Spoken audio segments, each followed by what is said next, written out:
If you are Jewish or if you are Christian, you are very familiar with the Ten Commandments, and you are very familiar with the one that says, thou shalt not covet. If you're not Jewish or Christian and you're not familiar with these things, then here's what it means. God's told everyone to not envy what their neighbor has. Don't envy what the other person has.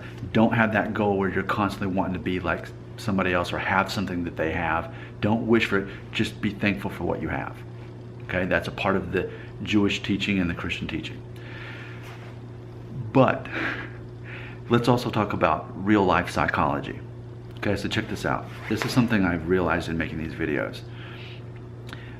Yeah, a lot of the viewpoint in these videos about helping younger guys deal with their hair loss, which is what I'm here to do. I'm not here because I'm freaking about my own hair loss. I'm here to help other people through it themselves. One of the things I've realized is a lot of the incentive is, oh no, girls won't find me attractive if I'm losing my hair. And then almost as an afterthought, and I won't be taken seriously among other guys because the guys are making fun of me, right? So ultimately, it's a matter of not simply being found attractive to women, but it's also a matter of being attractive to men, but in a different way. Obviously, the concept is you want to be physically attractive to females, and you want to be, I'm going to call it ideologically attractive to other males.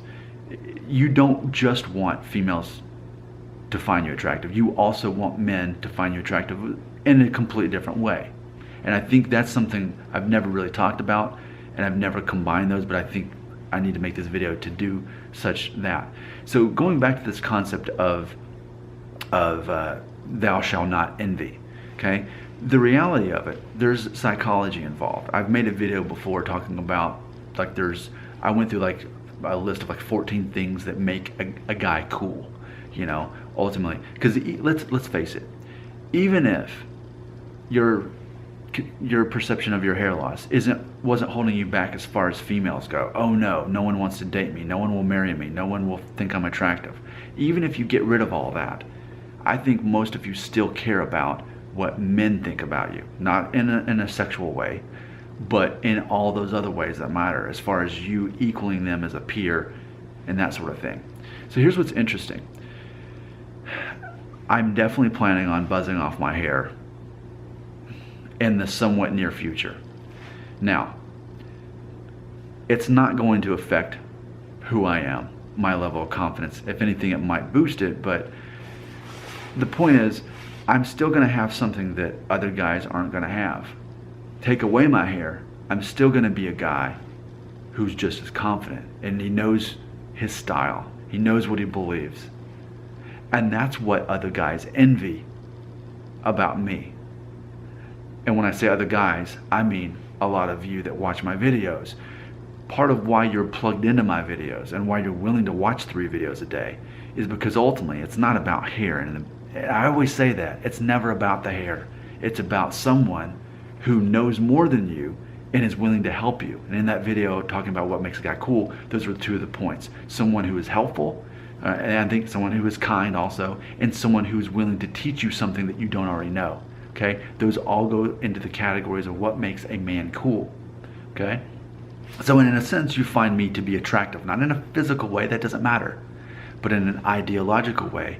I've got something that you want. You want to become like me. You want to get to that point where you don't need hair to be confident. You want to get to that point ultimately where even if I'm only a Norwood 2.5 vertex, I've already become a Norwood 4 in my mind, because that's how little hair matters to me. That's what you want.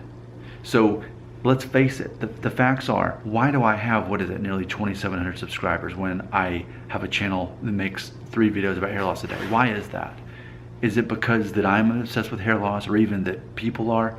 Not so much. It's more about this. It's almost like I'm teaching you lessons on how to be cool, but before I can do that, I've got to help you totally tune into your own identity and find out who you are without hair, so that then we can focus on something superficial like hair to begin with. So that's the takeaway on this. Ultimately, as men, we want to be found attractive to not only women, but definitely also men. But again, I'm going to clarify. It's that you want to be found physically attractive to females. You want to be known as a handsome guy, though that's not simply based on hair loss, which all my other videos talk about, because women aren't judging you on the same Hollywood scale from the 1950s that you think that they are. Instead, this is the 2010s or whatever we call it, and now that things have shifted, thanks to America and Hollywood, we've now made it cool and edgy to just get rid of your hair. Forget that. That's a girl thing to worry about your hair. Be a man. Just get rid of it. Who cares? Or if you have hair, never talk about it, which is part of why this channel is cool, because we can talk about it without fear of people thinking that we're obsessed. Well, not for me. I don't fear it though. I get comments daily of people thinking that I'm obsessed, when really I'm obsessed with helping guys because I'm good at that. And I've said, exploit what you're good at. I'm good at helping young guys with confidence. Why? Because younger guys think that I'm cool. Because they look at a guy and they think, you know what? This guy is a projection of what I would want when I'm his age. If I could be 36, I could be married and have kids and be confident in who I am, and even make a living off of YouTube videos and blogging, sounds good to me. I wouldn't have to go and work in an office and slave away. I could do what he does. Actually, now that I think of it, Nick Shell is pretty cool. Those are things that you've never really thought about out loud, but now that I'm saying, like, oh yeah, but what does this come down to? Envy. There's part of you that envies what I have, and ultimately it comes down to, I'm a guy that's put together. I know who I am. I know what I'm not. I exploit what I'm good at, and what I'm not good at, I just don't even really address. I don't need to. Or if I need to address it, it's after someone else already brought it up, and then I reinforce that to show how confident I really am. Think about this. You not only want to be attractive to females, but you want to be attractive to men as well, but in a different way. You ultimately want them to sort of envy what you, not what you have, but what you are. Let me say it again. Ultimately, you want other men, especially, to not envy what you have, but to envy who you are. That is one of the most enviable traits there is. Who cares what I own physically? I'm not a materialistic guy. Instead, I'm someone who has an identity that people want to model their own after. It's not that people want to be me. It's they want to be able to think as confidently as I do. What makes somebody cool? Someone who's confident and someone who's willing to help someone else out in their own journey. I'm a cool guy. Whether you've thought about it or not, I'm a cool guy, and I'm here to help you also become a cool guy. And it's not about hair.